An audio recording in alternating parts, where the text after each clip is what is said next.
и победить лень. Да. И никогда не думать о лени. Во-первых, сил воли на самом деле у человека не существует. Всем привет, с вами Гидар, и сейчас мы разберем, как перестать лениться, быть эффективным и заставить себя работать. Погнали! Лайфхак первый. Правило 5 секунд. Оно гласит таким образом. Мы делаем отчет от 5 до 0. И при наступлении 0 мы начинаем делать то действие, которое мы хотели. Почему это работает? Из-за того, что мы, люди, привыкли, что при обратном отчете в конце должно случиться что-то. Мы ожидаем какого-либо случая. Поэтому обратный отчет стимулирует нас к действию. Лайфхак 2 называется помидоры. Мы разделяем свою работу на отдельные промежутки времени, в которых будем только концентрироваться на работе. Поставили таймер и начали работать. При истечении таймера отдохнули и снова. Получается у нас много-много таких помидоров, в которых мы эффективно будем работать, не отвлекаясь ни на что. Лайфхак номер 3. Это сделать 3 простых шага. Например, тебе надо написать сочинение. А для этого нужно ручка, тетрадь и рабочий стол, где вы будете. Так, этапы такие могут. Взять ручку, тетрадь, сесть на стул и написать 200 символов. И с помощью этого ты уже дальше будешь писать сочинение, потому что ты уже что-то сделал, и в дальнейшем тебе легче будет делать, потому что самое трудное это начать. Все остальное легко. Лайфхак номер 4. Надо составить план действия на завтра, на месяц, на неделю, чтобы вы не думали, что нужно сделать с утра, вечером, днем. Что вообще не задумались взять телефон и посмотреть фильм или почитать книжку, чтобы у вас не было выбора. Берете, не задумываясь, и делаете. Вот, например, рекомендую лучше ночью перед сном, что вы будете делать завтра утром, подумать. Например, завтра почитать с утра книгу, попить 2 стакана и помедитировать. Это поможет вам, не задумываясь, делать здесь. Лайфхак номер 5. Это поставить себе дедлайн. Это когда у тебя есть определенный промежуток времени, в который ты должен успеть сделать то действие, которое ты хочешь. Например, пробежать 20 километров за неделю. И в течение 7 дней ты уже должен выполнить это действие. У вас, наверное, бывало, что вот, например, экзамены через месяц.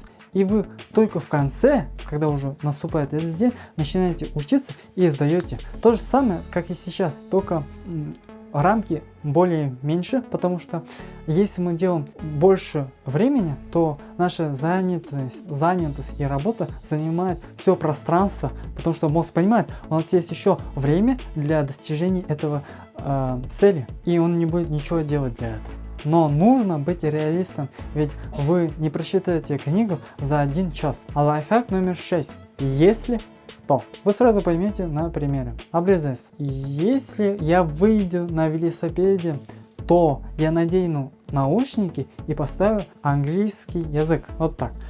То есть вы можете себя программировать на те или иные действия. И если что-то случается, вы то или иное действие делаете. Просто надо в мозг это вкладывать. Например, если вы сидите в каком-либо помещении в определенное время часа, то вы что-то делаете. И также можно везде программировать. Рекомендую ставить себе напоминание, чтобы не забывать об этом. Но в дальнейшем она войдет в вашу привычку. Неосознанно будете это делать. Лайфхак номер 7. Эффект Zeigarnik. Вы, наверное, замечали, что кино и телешоу заканчиваются на самом интересном и начинается реклама. И вы жаждете досмотреть это. Ну вот, блин, реклама и все мешает. И вы ждете, пока эта реклама закончится. А такой же смысл в этом лайфхаке. Вы начинаете делать свое дело и останавливаетесь на самом интересном.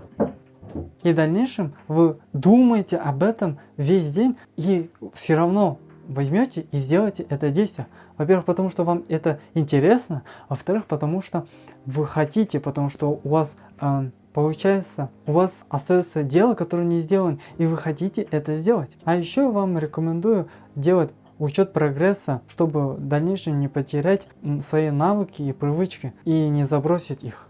Если вам не помогло все перечисленные Wi-Fi, то есть еще один, самый жесткий.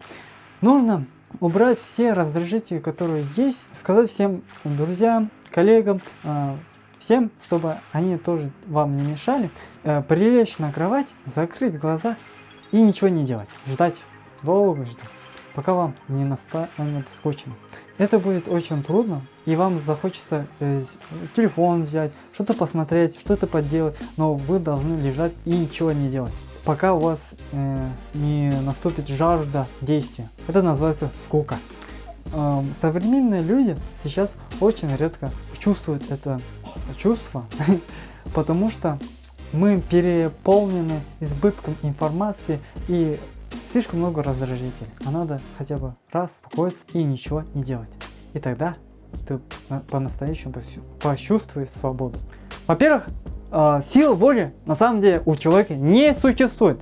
Ну, на долгосроке точно не существует, потому что мы не можем заставить человека делать на долгосроке те или иные действия. Например, кушать брокколи или читать книгу. Никак. Это может только привычка. Дисциплинированные люди – это люди, которые имеют огромное количество привычек, стальных привычек и полезных. Потому что бывают и полезные, и бесполезные, и негативные. Например, все мы знаем, что книги читать это полезно, потому что он дает нам больше знания, мы становимся умнее, разумнее и тому подобное. Но не все это делают. Так-то, по сути, мы все знаем, как жить хорошо. Это нужно смотреть за здоровьем, быть великодушным, с людьми хорошо общаться, уважать других людей, быть воспитанным. Но вот вы контролируете свои эмоции? Нет. В большинстве случаев нет. Тоже. Это привычка, по сути. Например, привычки устроены таким образом. Мы ходим на кухню и открываем холодильник и смотрим, что там ничего нет. Независимо от того, что мы 2 часа назад также смотрели и там ничего не было. По сути, это не имеет никакого смысла, но мы это действие делаем. И таким же образом, когда мы моем зубы, мы не думаем, как нужно мыть зубы, чистить зубы, мыть зубы, чистить зубы. Каким способом чистить? Круговыми способами, что нужно использовать, как мазать зубную пасту и тому подобное. Мы об этом даже не задумываемся. Мы берем и делаем. Это привычка, все на автоматизме.